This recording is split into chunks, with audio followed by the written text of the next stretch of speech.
Stojimo danas ovdje ponosni i zahvalni zato što završava posebno poglavlje našeg života.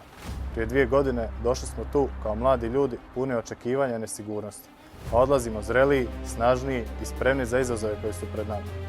Na Policijskoj akademiji naučili smo mnogo više od pravila, discipline i znanja. Naučili smo što su zajedništvo, odgovornost i koliko je važno ostati čovjek u svakom trenutku.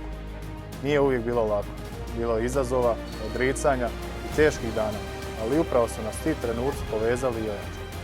Posebno zahvaljujemo našim roditeljima i obitelji. Hvala vam što ste vjerovali u nas, bili nam podrška, davali nam snagu kada je bila najpotrebnija. Ovaj uspjeh pripada i vama. Dragi nastavnici i odgajatelji, hvala vam na strpljenju, znanju i svakom savjetu koji ste nam dali. Niste nas učili samo kako biti dobri policijski službenici, nego i kako biti pošteni i odgovorni ljudi.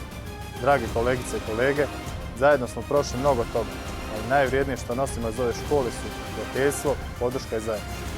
Možda ćemo krenuti različitim putovima, ali iskustvo i uspomene koje smo ovdje stekli ostaće nam zauvijek.